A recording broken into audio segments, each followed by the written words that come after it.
had a pretty traditional Fortune 500 career trajectory, business school, management consulting, working at some of the largest health insurance companies. In my early 20s, had kind of gone out drinking in New York and was trying to catch a train. I missed a step and kind of tumbled down a couple of stairs at least and cut the back of my head and ended up in the St. Vincent's emergency department. I kind of had one of these multi-day binges as I was trying to get back to my life. I had a little bit of like an acute health scare and thought, something truly terrible and emergent had happened.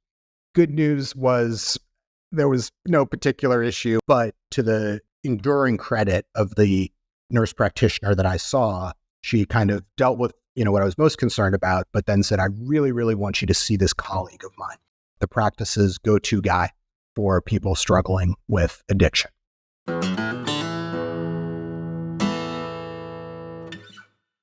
Before we get into the show, I'd like to say a huge thank you to our sponsor, First Human, of which I am a co-founder. First Human is dedicated to extraordinary impact in the world through exceptional leadership. So if you're looking to elevate the leadership of your team or your organization, then do check us out.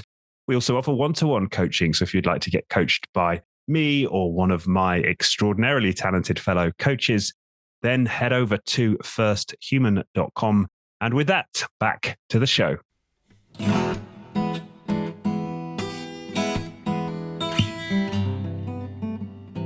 And we're live for another episode of Being Human with Jonathan Hunt-Glassman.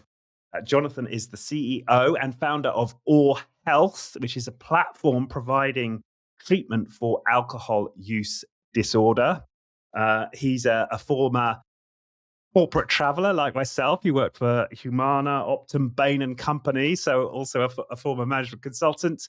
And you've had your own experience with alcohol use or misuse. I guess we'll get into that. Correct. So we have a ton in common, Jonathan. And I'm so, as I was saying to you before we came on, I'm so grateful to meet people like you who are being open about, their experiences with addiction, and especially those who are coming from the corporate world. I mean, I'm just so grateful for anybody with a message, and I can't wait to get into your personal story and the story of Oar Health. So warm welcome to the show, Jonathan. Thank you. And it goes two ways in that I appreciate your using this platform to spread awareness and hope around what can be a very challenging issue. Yeah. Awesome. Well, thank you, Jonathan. So as I said to you as well before we came on, I love to start at the start, get people grounded in where you come from, your origins, what set you up for the life that you're leading now and the experiences you've had. So where did it all start for you, Jonathan? Well, I struggled with alcohol misuse pretty much from the day I started drinking in high school. But if you were to look back earlier at my childhood, that would probably come as a little bit of a surprise. I had a fairly typical American upper middle class upbringing in Southern California with two involved parents, one a university professor, one an educator who stopped working outside the home when I was born. Alcohol was not very present in our household, while depression and other common mental health challenges, did run in my family. I didn't grow up in a household of alcoholics or anything like that. So it came as a bit of a surprise to me when I, first high school party, liked alcohol way more than I ever would have expected to. Right. Well, yeah. So tell me about, was that, because I said to you as well, I had my own story with alcohol. Was there like a singular experience that kind of got you started that sticks in your mind? Yeah, it was one of my earliest experiences with alcohol, maybe the earliest, was at a kind of the prototypical high school house party, I think is what it's called, kind of what you might see in a John Hughes movie or something like that. I felt a significant degree of social anxiety in that setting. I wasn't the most popular kid in high school. This may have been my first house party, but, they'd been going on for years and I may or may not have been invited. And alcohol was freely available. And I think that combination of feeling social anxiety, feeling a bit out of place, and then very quickly realizing that alcohol allayed a lot of that anxiety, created at least the illusion of social connection.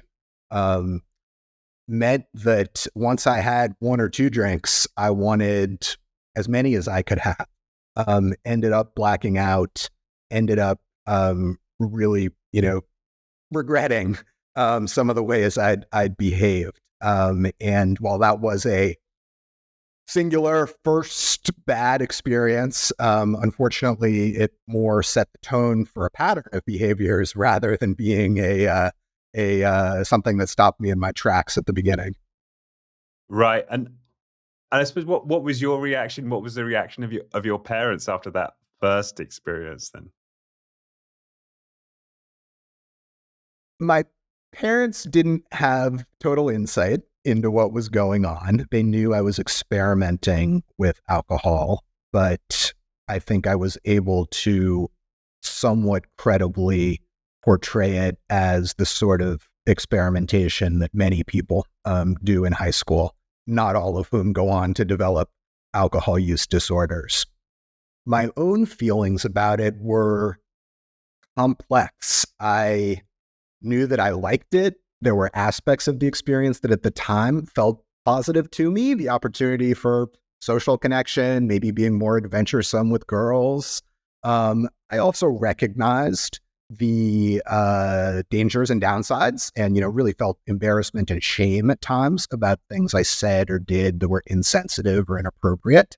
But I think I had a maybe sense of overconfidence that I could find a relationship with alcohol where I got all of the benefits or the perceived benefits and avoided the negative consequences. And it took, 15 years of evidence to the contrary to disabuse myself of that notion. Right. So what age were you when you had that first high school experience? 16, 17. Okay. Right. And then how did it progress? Was there ever a point, or was there a point where you started to think, okay, maybe I've got less of a handle on this than I thought I did? Or, how did it progress for you? Yeah, what started as binge drinking in high school and college did progress. It became a pattern of drinking to blackout in my 20s. And then as I saw peers start to put that sort of excessive drinking behind them, grow up, one might say, the opposite was happening for me. In my late 20s and my early 30s, I was not only having those binges to blackout, I was also having multi-day binges over the course of a long weekend or a ski trip or a trip to Las Vegas. And then on the back end of those, experiencing the physical and mental health symptoms of alcohol withdrawal, which are quite scary and quite dangerous. And so it was no secret to me that I had a drinking problem over those 15 years or so. And I did seek help in a few places. I just wasn't able to break the cycle of coming back and thinking it'll be different this time, that I can get a handle on it. Alcohol can be seductive in that way. Right. And when did you first seek out help? What was like the trigger, and what did you first try? I first tried to quit drinking in college on my own. Oh, so And then in relatively my early, right? Right. yeah, I yeah, hear a lot of these stories, right? Having been around you, but yeah. yeah. You know, as we've been talking about, the problematic signs were there. I remember when I was 22 or 23, kind of out of college, working my first real job, I went to my first AA meeting. Tried to Okay. quit in that context. Over the years, discussed the issue with therapists, with primary care physicians, ended up in the emergency department a few times. So there were a lot of efforts. None of them stuck. And tell me about your first emergency department. What happened there? Yeah, so the first two, the first was I in my early 20s, had kind of gone out drinking in New York and was trying to catch a train back to Washington, D.C., where I lived at the time. And the details are a little fuzzy, but my understanding of what happened is I missed a step in Penn Station, the main train station in Midtown Manhattan, and kind of tumbled down a couple of stairs at least, and cut the back of my head, and ended up in the St. Vincent's Emergency Department, which now is condos. But at the time, they took good care of me. Probably even scarier was the second incident where I was in that phase I was describing of multi-day binges and withdrawals. And one of the mental health symptoms of withdrawing from alcohol is your nervous system kind of goes crazy, rebounding back from the depressant of alcohol, is that you can have auditory hallucinations. And so that happened to me, where I thought I was hearing voices, that I thought were some of my business school classmates discussing my drunken behavior. And so there's this horrible, horrible irony there, in that, like, in many ways, I started drinking too much to allay social anxiety, but then, my abuse got to such a point that my anxieties were manifesting in a way I could literally hear them in my mind. Oh man! And that was that. It was rough. Yeah. How was it to experience that?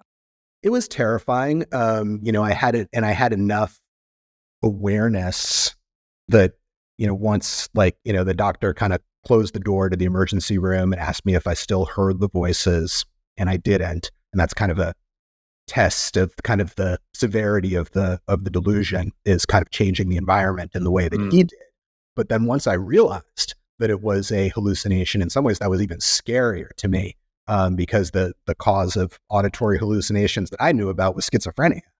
So my mind, still in a very anxious, worked up withdrawal state, that's where my mind leaped to. It was later explained to me that's not the only cause of auditory hallucinations, that alcohol withdrawal can cause auditory and visual hallucinations. The way an emergency department nurse explained it to me, that I think was pretty helpful, was, your nervous system and your anxieties can get so out of control that they are kind of processed by your brain in a way that feels real. So it's definitely one of the scariest experiences of my life, one of the worst nights in my life. And are you holding jobs down during this period? Yeah, that's one of the interesting aspects of the story I just told you, is by a lot of outward appearances, I was succeeding. Held down a good job after college, got promoted, got into a good business school, worked for one of the most prestigious management consulting companies in the world, all while my alcohol problem was escalating. And to add an additional layer of irony, a lot of that work I was doing was on healthcare and behavioral healthcare. So, going to work and thinking about how can we help people with chronic health conditions lead healthier lives, including chronic behavioral health conditions. And then in my off hours, battling my own. I was kind of spending my days in the healthcare industry thinking about how can we help people with chronic health conditions, including chronic behavioral health conditions, and simultaneously battling my own chronic condition. Yeah. And did your bosses notice? Did your colleagues notice? I mean, yeah, I'm To an intrigued. extent, one particularly problematic setting for me was work happy hours or other work events where alcohol was present. Sometimes it was no big deal. I kept it under control. Because my biggest problem was always that somewhere around the third or fourth drink, I kind of lost control. And there were definitely incidents like that, where I just, behaved wildly inappropriately in any sort of professional setting, even those sort of hybrid social professional settings that we sometimes find ourselves in. At outside of those events, I think I disguised it fairly well at work. There were definitely days where I was well below my full potential. Over time, what I found was that I was still able to execute the tasks that were right in front of me, even if I had a hangover. But my creativity, my passion for the job started to to wane as alcohol became a bigger and bigger part of my life. Mm. And in those work incidents and so on, and I'm sorry, because this sort of plays into corporate culture, which has been a big interest of mine on the podcast. Did you find that people would like take you aside and say, "Hey, have you considered your drinking?" I mean, were those conversations that people were having with you? Occasionally, I would say I did not get a steer towards anything I would call treatment or counseling, even though I could have used it. What did occur was colleagues, there was kind of an informal system of colleagues recognizing when someone struggled in those sorts of settings, and I was not the only one, and kind of saying at the outset of a night to come, hey, what's a code phrase that you'll use if you're starting to feel drunk, so that we can make sure we get you a glass of water or get you to bed.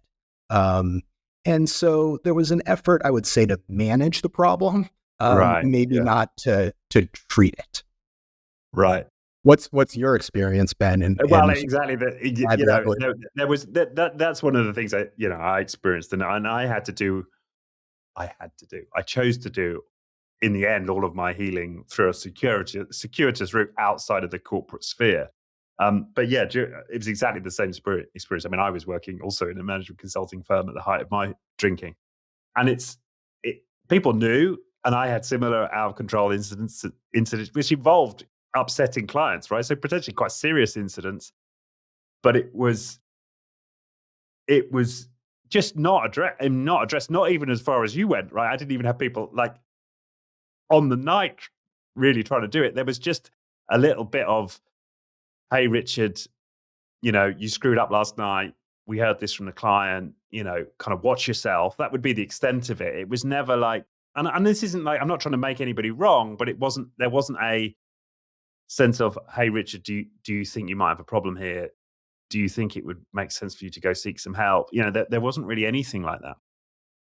I think a lot of very well-meaning, the conclusion I've come to is a lot of very well-meaning folks just aren't quite sure what the right thing to Right. do or to say is. And I think it's particularly challenging with something like alcohol that is legal in Western countries and embedded, as we've both been describing, to an extent in certain corporate sectors. It can be hard to judge, was this a one-time lapse of, someone having a few too many, which could happen to anybody, or is this pattern, or is this a condition that we need to, address? It can get very hazy. Yeah. But I guess the curiosity wasn't there even to explore that. Like, and this isn't like a should thing. I'm just observing what happened. But it wasn't like somebody said, "Hey, this happened. Is this a pattern for you, Richard? This seems pretty extreme set of scenarios. What's going on for you?" And I'm sure they would have, if they'd have really tuned in, they would have recalled other times when I was hungover or under par and but That's a yeah.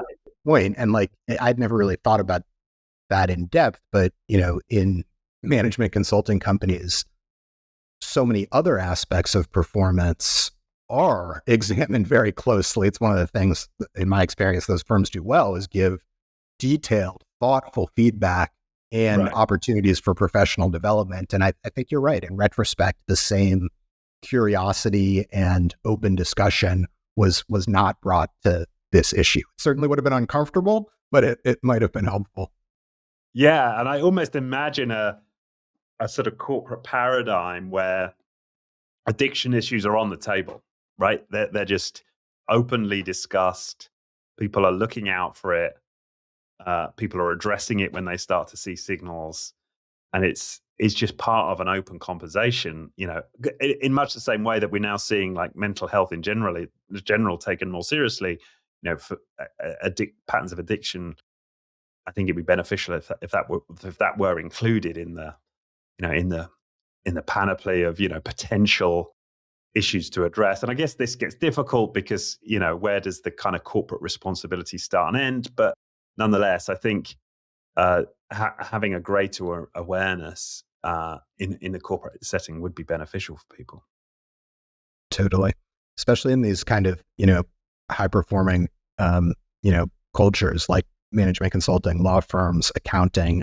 We used to have a saying that the only tongue in cheek, that the ideal candidate profile for us at the firm was an insecure overachiever, right? Very talented, but always wanting to do more and better. Unfortunately, that is also a pretty good description of at least a profile that is vulnerable to substance abuse. Yeah, I think that's true. And I think it's also true that there are alcoholic plumbers and carpenters and bricklayers and well, definitely in the medical profession. But there's they got that whole gamut, and that's part of what I hope to do with this podcast is just to open up this whole conversation and just accept that addiction is rife in society, and the more venues we have to address it, I think the better for everyone overall. Yeah. So, but you keep your job. So occasionally you've got code words and you've got ways to manage your drinking when you're out there. But yeah, and throughout this period, you're trying stuff. You're seeing counselors, you're seeing therapists, but nothing's working. Basically, is that right? That's right. And so the turning point was I kind of had one of these multi-day binges as I was trying to get back to my life. I had a little bit of like an acute health scare, and it was specifically I felt like a pain in my abdomen, and doing panicked internet research, saw that it was on the side that one's liver is on, and thought something truly terrible and emergent had happened.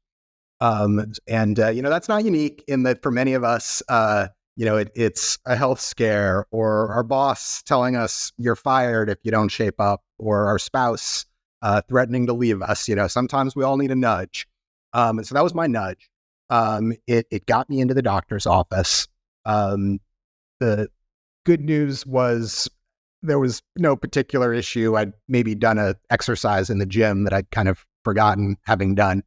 But to the, enduring credit of the nurse practitioner that I saw, she kind of dealt with, what I was most concerned about, but then said, I really, really want you to see this colleague who was a primary care physician, but the practice's go-to guy for people struggling with addiction. And I probably rescheduled that appointment once or twice, but I eventually got in the door with him, and he did a few things right. One is he took in all of the information I was telling him about my drinking non-judgmentally, even though many of the facts were objectively concerning. Number two, he accepted and supported the way I phrased my goal, which was, I want to drink a lot less, but I don't want to quit. And then thirdly, he suggested prescription medication as a tool in the toolkit to help achieve that goal. And all three of those things felt very new to me, even though I had tried so many other front doors to treatment. And at that point in my life, that combination of things, was that first step that unlocked a totally different relationship with alcohol. Right.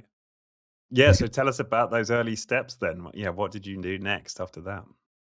So I let my prescription sit on my bathroom counter for about 30 days, mainly really struggling with not worries about how is this going to work, or am I going to have terrible side effects, more concerned about what happens if it works. How will many of my most important social relationships and routines change if I'm drinking much, much less?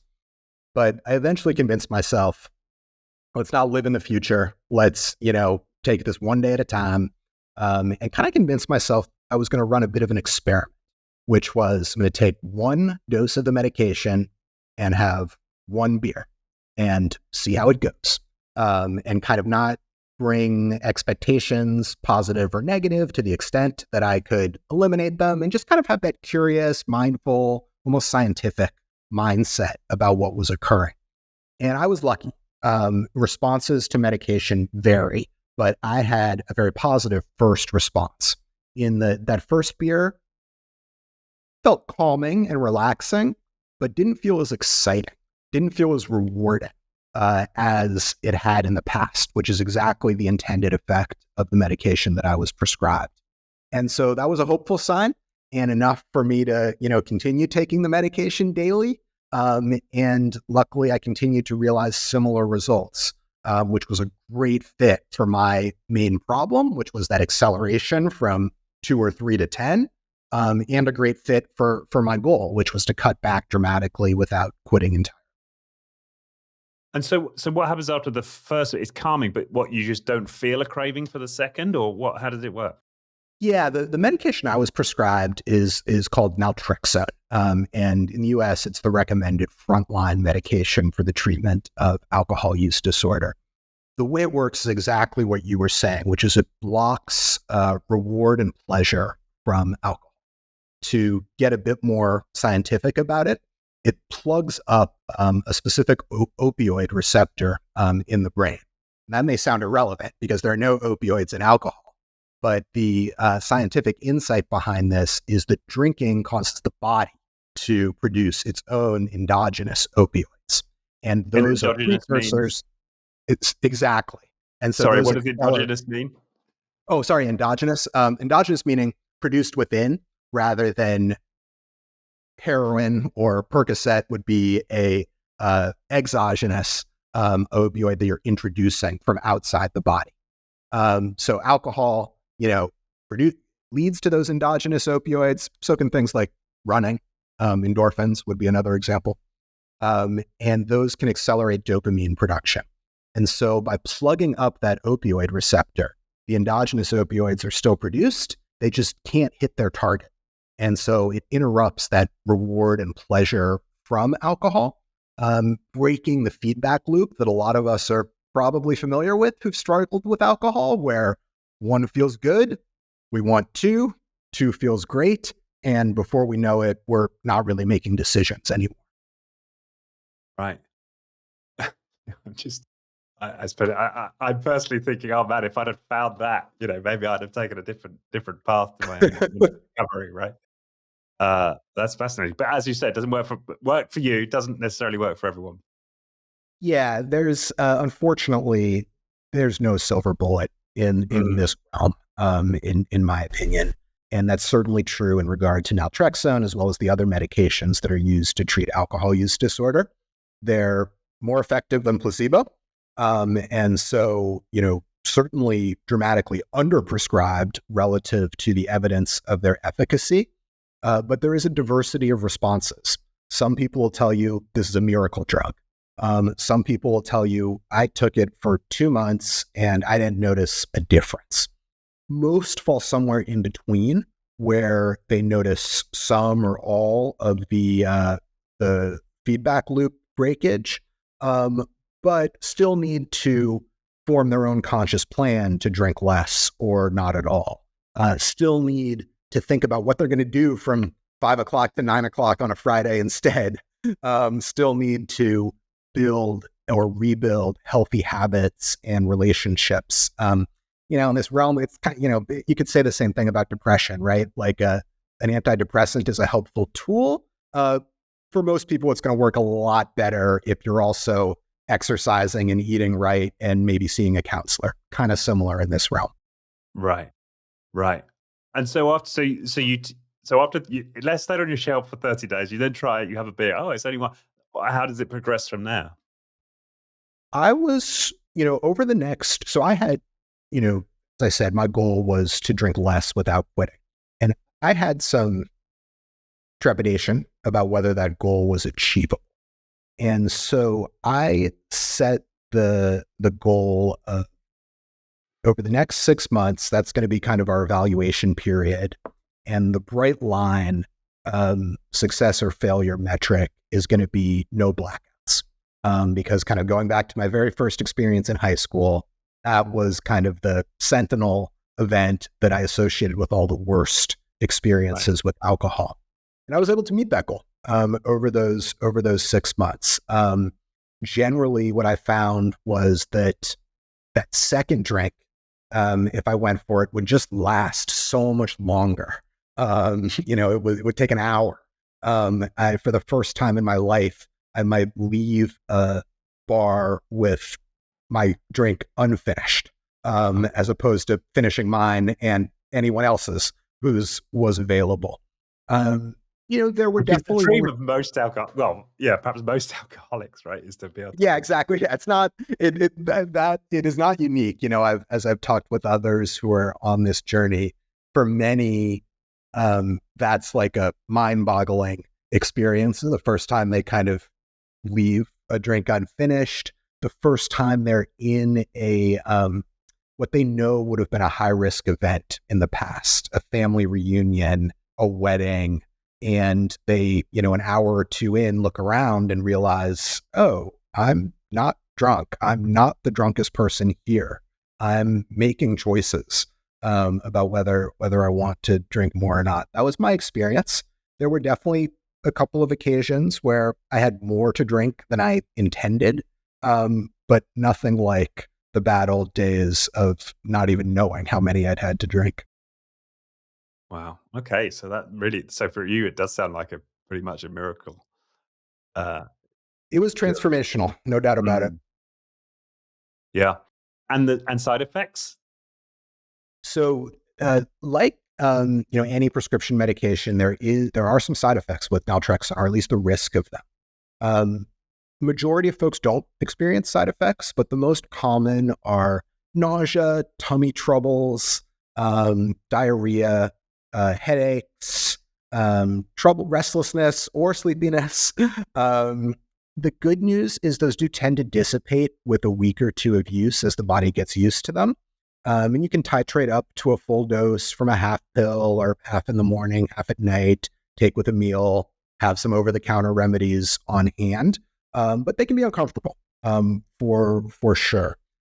Not technically a side effect, but there's also one safety watch out that I want to mention, which is that naltrexone is not appropriate for people who are taking opioids. Back to that mechanism we were talking about. They be prescribed painkillers that are opioid based, or recreational drugs like heroin or fentanyl. Naltrexone, because it binds to the opioid receptors, can trigger withdrawal from the opioid. So people need to be abstinent from opioids for about a week before they start naltrexone.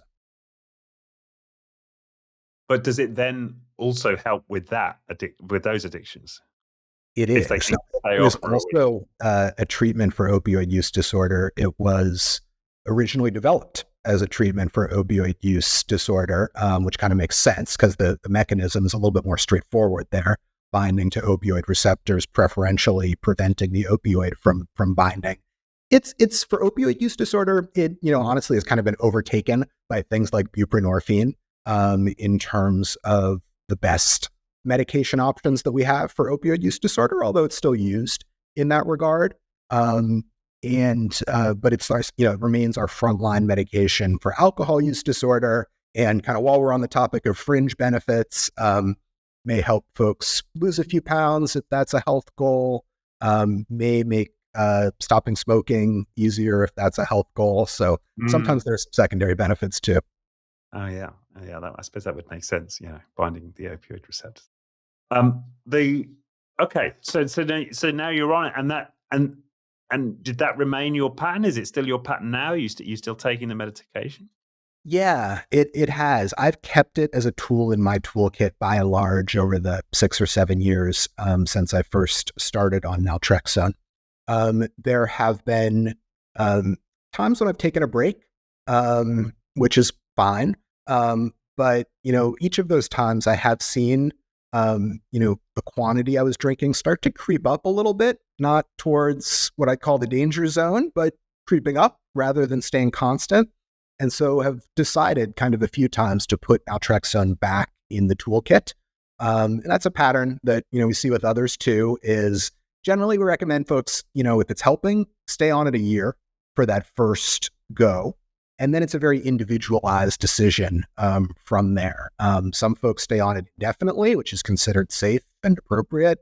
Others have the goal of getting off the medication, which is fine too.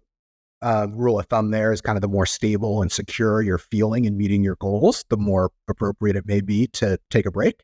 And then there are people like me who take a break and then end up finding down the road that they want to put naltrexone back in their toolkit, just as, someone who has experienced depression or anxiety episodically throughout their life might return to a medication that's been helpful to them. Right. And is it ever, and that is something that I suppose, yeah, I mean, I'm sort of answering my own question, but from my own, because I suppose what I'm grappling here with, I had a very strong motivation to be like, because I joined AA and then I did AA and I stayed sober and it was great. And then I got to a certain point and was like, I don't want to be dependent on these meetings anymore. Like, I don't want to find out why I was drinking in the first place. And then I went on this big kind of therapeutic journey. And I know I'm not in an AA, but I don't drink either, but I don't ever feel any craving for alcohol. So I feel like I've kind of, I saw almost like I wanted to have this quest to like deal with the whole thing and its causes and everything else. I was never sort of satisfied with this idea of managing it. And that isn't a judgment, but I'm just curious as to whether you ever go there and think, actually, I'd prefer to look at this differently. First, congratulations on your sobriety. That is terrific. And I think kind of whatever tools help people get there, including mutual peer support like AA, including professional behavioral healthcare, including therapy, all to the good and frankly combinable with medication. But to answer your question, I've definitely had moments where I've kind of looked at somebody I admire who is sober, either because that was their route to recovery from a severe problem or because they just decided alcohol wasn't for them. I've definitely looked at people, admired them, and wished that, I could live a life alcohol free. That is a feeling that I have from time to time. I have not taken it on as a project. I feel that I found a equilibrium that works for me, that I kind of have control over alcohol to an acceptable extent rather than alcohol controlling me every day. And for me, that's good enough for now. I don't ever want to write off, a graduation to an alcohol-free lifestyle or a sober lifestyle. Anything's possible. And in fact, when I started out with naltrexone and did that kind of 6-month evaluation period, I made a commitment to myself that if I was not meeting my bright line goal to avoid blackouts, then I was going to have to try sobriety for the next 6 months. But I had not taken it on, but never say never. Yeah, and I love the way you framed that as a project, because that really is what it is. And that's how I relate to my own healing and recovery and sobriety. It really is a project with very clear costs and very clear benefits, right? And it was a monumental life project, right? To take it on. And a choice even to just stay away, because the choice to go from AA was a big one, because of course, once you're out of that peer support and then you're just like throwing yourself into therapy and, without the peer, it was almost to kind of go alone without the peer support and really sort of battle my demons head on as to what caused it. And I'm not trying to do that as an ego boost. I'm just trying to contextualize it versus what you've said is like, it is a project and it's a choice we make. And it's not like a choice that like you should make or it's better to make. It's just a choice. Yeah. Did you find that going to therapy kind of helped you bring the project to a close eventually? I'm sure there was some hard work along the way.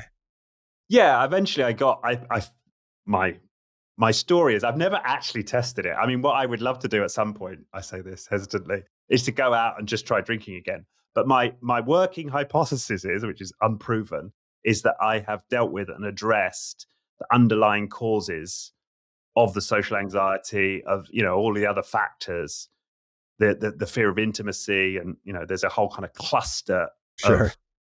of issues that necessitated my drinking in order to function. My working hypothesis is that now those are all resolved. And my assumption is, untested, that I could re-enter social life, I could re-enter sexual intimacy, I could re-enter public presentations with no need for alcohol before, during, or after. It's totally untested, but that is what. Maybe it's one of those hypotheses that will remain untested, but it's certainly plausible. Yeah. And it's certainly true that I never have a craving for alcohol, and I'm no longer in any kind of support groups. I'm no longer in therapy anymore. So it's it's one of those I think that's where I've got to. But it was a monumental project which cost a fortune in time, money, lost opportunities. So and definitely a choice with consequences. I think one of the things that our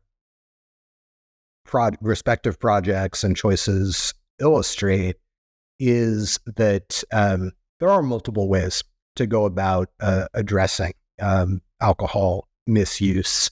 And I'm a big believer that everyone who's struggling with this issue or similar issues, kind of has the fundamental right to decide which tools, which goals are going to suit them, and that those may evolve over time, just as they did in your case, it sounds like, where AA was really helpful in cutting alcohol out, but then therapy became the right tool at the right time to examine the underlying drivers of the behavior that you'd largely addressed. We see parallel things with the use of medication at Oar, where some people combine medication with AA or moderation management or smart recovery or seeing a therapist.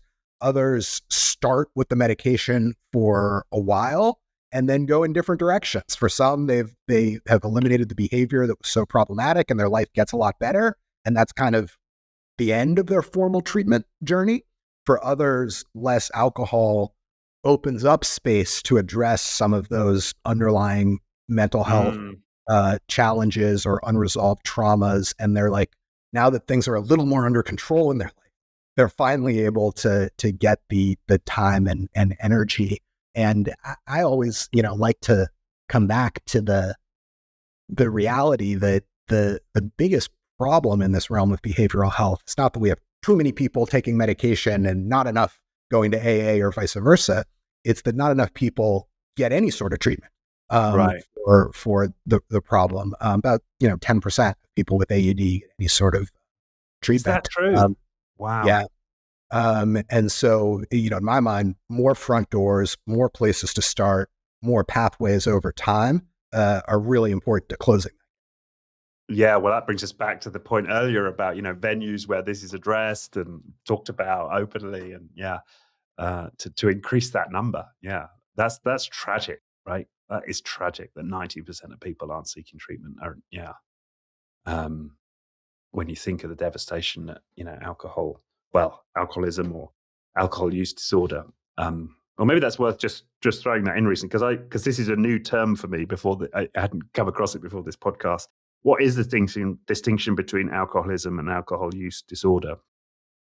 Alcohol use disorder is the modern medical terminology for what we used to call a lot of things: alcoholism, alcohol dependence, alcohol abuse.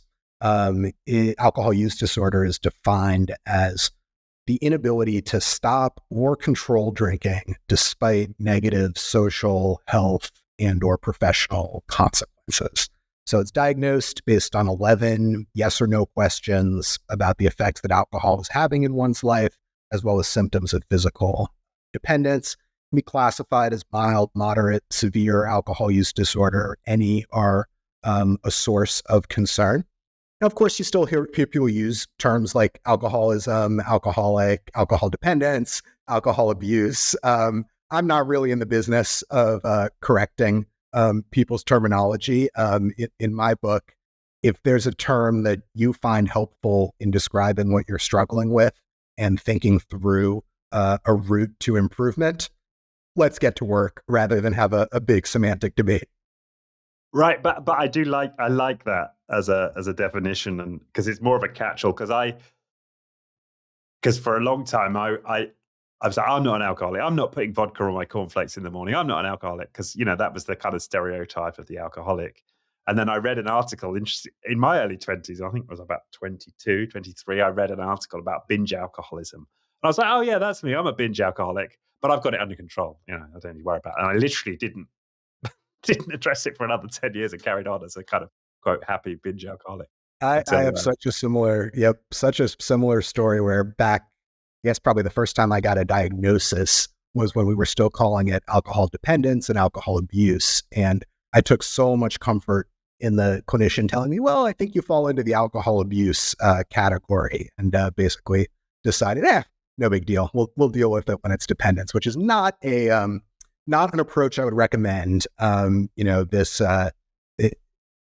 This is an easier condition to address the earlier you intervene. I guess, neither one of us is a perfect role model in that regard, but it is one of our hopes with kind of more solutions, more front doors, is that addressing drinking doesn't necessarily have to mean going to inpatient rehab, for example. But there can be convenient, accessible ways to do it that are less disruptive to your life. My hope is that makes it a little easier for someone to intervene when they see, let's call it, yellow flags rather than red flags. Yeah, I like that. And creating, the whole language around it and a normalization of it, which is, what seems to me that's, a big part of what you're doing is, just normalizing the conversation. Yeah, we're trying to make it, okay to get started with improvement, no matter how severe or non-severe the problem feels. One of the most common things I hear from our members or our prospective members when they're thinking about addressing their alcohol use is just what you said, which is, I'm not an alcoholic. I just think my life would be better in ways X, Y, or Z if I drank less. And to me, that's a perfectly good rationale for getting started. Yeah, no, that's great. And I also think, I don't know if this is common in your experience, but I had people close to me in my life who would also say, "Oh, Richard, you're not an alcoholic." And so I, because I remember one friend of mine said, "Do this test," and I did this test similar to perhaps what you're describing. I was like, "Okay," I was like, "Well, hang on, I'm coming out as an alcoholic here," and I told my friends, and they're like, "Oh, well, that." And these weren't people who were alcoholics themselves; they were just friends, and they were like, "I think so." I think, perhaps there's a stigma not just for the individual, but for the friends. Perhaps don't want to think that their good friend is an alcoholic, right?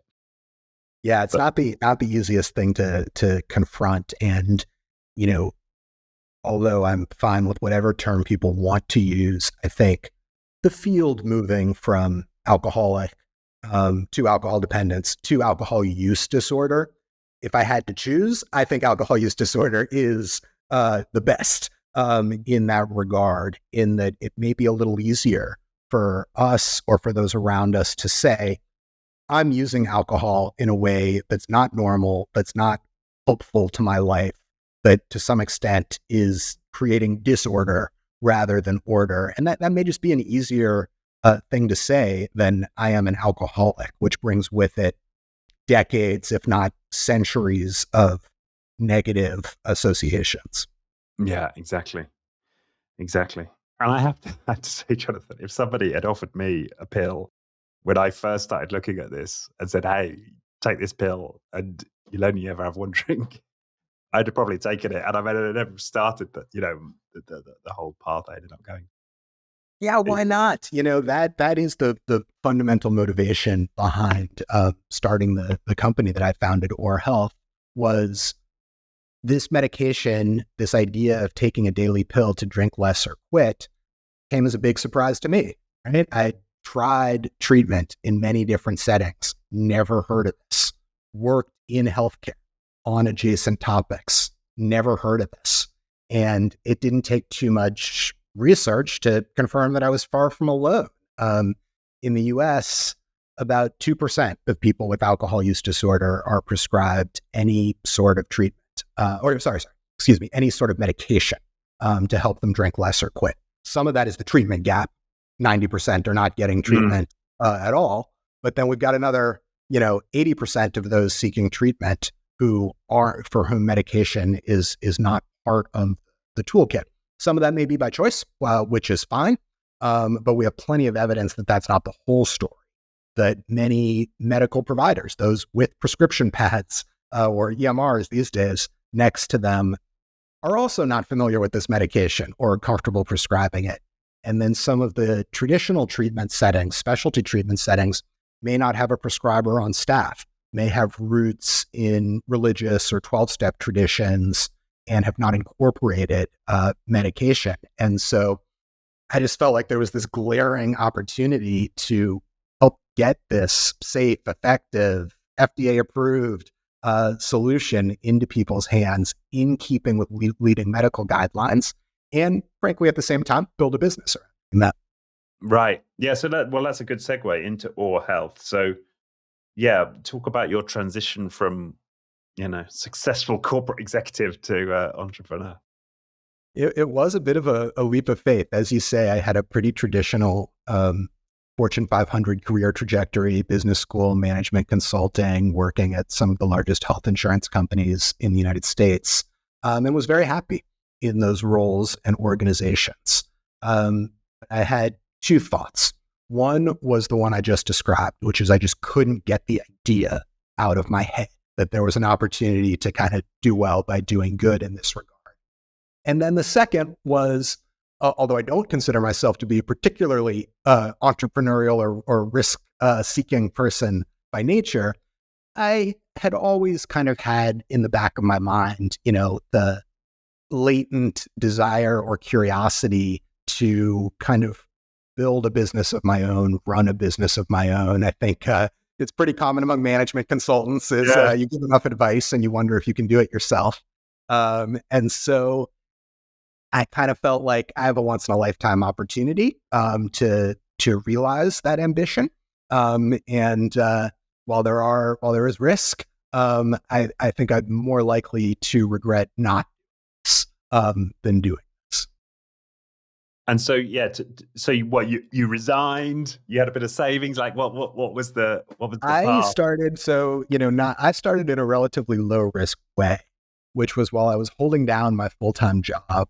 I started working with a venture studio incubator to build a MVP of what eventually became Oar Health. And, given the nature of this business, providing real medical care and facilitating the delivery of real prescription drugs, this is not the sort of business that is advisable to bootstrap out of your apartment. And the MVP needs to be a little bit more baked. And what's MVP for people who are not familiar with that term? Oh, sure. It's a acronym in startup world that stands for minimally viable product.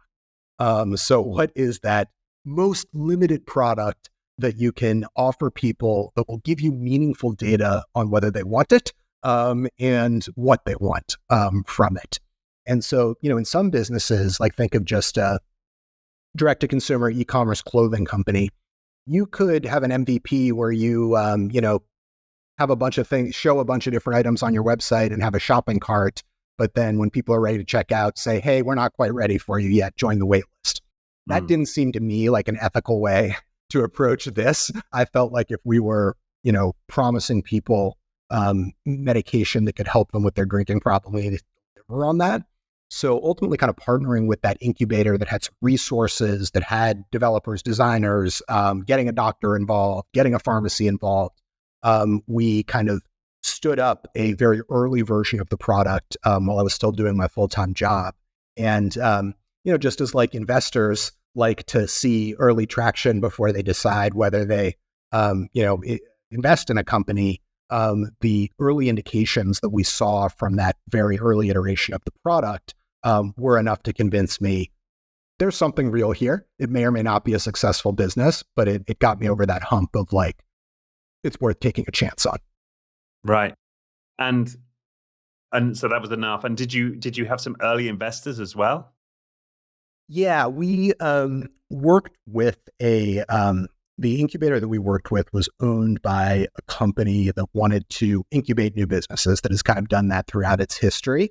And so they provided the initial seed funding to get the business off the ground. And then we've subsequently raised a little bit from an additional wider investor base.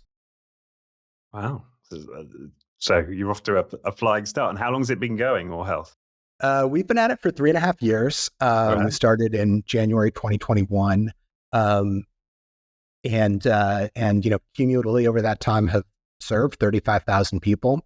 So that's, a small basketball arena worth, maybe a big basketball arena at this point, worth of people who've taken one step towards drinking less or quitting.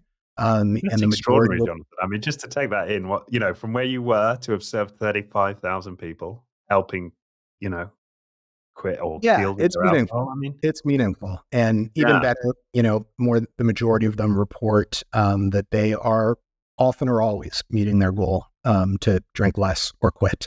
As I said earlier, not a silver bullet. We don't have 100% success rate. Again, what percentage of them, often or always? A majority. A majority. It depends when you ask them through their journey, but a majority are meeting. That's something, Jonathan. Yeah, I mean, it's something we feel good about. As I'm sure you've from a heavy drinking management consultant, to this. I mean, I'm inspired. Yeah, I appreciate that. I think in any entrepreneurial journey, no shade to heavy drinking management consultants. I'm sure there are many heavy drinking management consultants. As this conversation shows, they can go on to do all sorts of things. Yeah, but you've got it to that size. Great. And what tends to be the path? Is it typically one like yours where they get onto a medication, they stabilize their drinking, and that's the sort of general pattern, or how do the paths tend to go? Yeah, the majority of folks, as much as super majority, in fact, notice a significant decrease in the amount that they're drinking within the first few weeks of taking the medication. What is the real challenge is sustaining the progress. And some are able to do that kind of with the medication and their own plan. Others take advantage of some of the other resources that are available through Oar, such as our mutual peer support group, which is always online and meets weekly live. Others layer on support outside of Oar, whether that's an AA meeting or therapy. Certainly things even beyond healthcare, so support from family, friends, spouses can be helpful. I think what most folks find is they get that immediate reduction, and then it's a combination of tools, of which medication is often an essential one, that helps them sustain the change. Some keep working those tools indefinitely. Others, get to a point where they say, I've made the progress I wanted to. I'm going to wrap up this phase of the project. I can always come back if I need to. Right. Wow. That's, that's incredible. And do you find it's mostly that one drug, or is there a set of different drugs you offer? The only medication that we facilitate access to at Oar is Naltrexone. But there are other medications that can help. Those include acamprosate and disulfiram. Acamprosate can make it easier to maintain sobriety by counteracting some of those nervous system effects that are sometimes felt when we drink a lot less or quit. Disulfiram was the first medication to treat alcohol problems. It has you take it, if you drink, you get violently ill. So it has an aversive effect or a deterrent effect. As you can imagine, adherence can be a challenge. And then there are some other medications that are not FDA, that are not indicated in the US for the treatment of alcohol use disorder, but have shown some promising results. So things like gabapentin, which also acts on the nervous system, fall into that bucket. And then probably the most exciting thing that's happened in the realm of medications for drinking less in the last year is we are seeing suggestive evidence, and it's just suggestive at this point, that GLP-1s, the Ozempics, the Wegovy's of the world, may help people drink a lot less as well. Not yet FDA approved for that purpose, and Right. still expensive, but it's an exciting potential future direction. Double bubble, as we sometimes say in the UK. Exactly. Well, and as I've got a big interest in natural remedies and so on. Has there been any suggestion that there are natural alternatives to these drugs with similar effects? There are certainly suggestions. It's not an area that I'm an expert in. Right. Okay.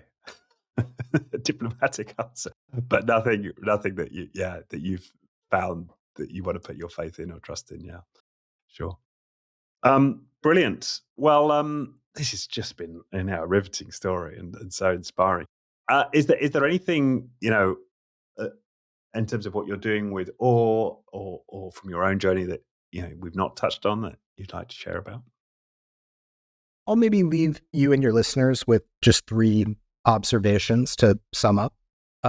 One is that recovery is possible.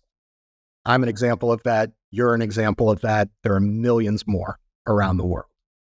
Number 2 is that options for help are likely more numerous and diverse than you may be aware of. So you don't need to become an encyclopedia on every option under the sun. But if you're not finding that right fit help, it really pays to do some digging and see if there's another option out there across the buckets of medication, mutual peer support, therapy, and professional behavioral. And then lastly, it's never too soon or too late to start making an improvement. You don't have to wait to hit rock bottom. I wouldn't advise it.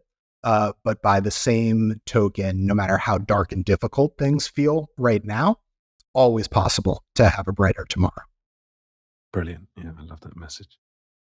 Fabulous. Okay. Well, thank you so much, Jonathan. So, yeah, for people who are just listening, especially, could you name the URL where people can get more information about Oar Health?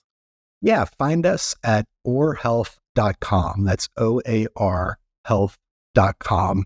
A lot of resources on the topics we've discussed, and you can also book 15 minutes to chat with me, just as we've been doing. Brilliant. Okay. I'm going to also put that link in the description. Well, Jonathan, this has been awesome. Yeah, thanks once again. Thanks for your honesty. Thanks for your inspiration. Thanks for your message. This has been fantastic. Thank you. My pleasure. Thanks for having me.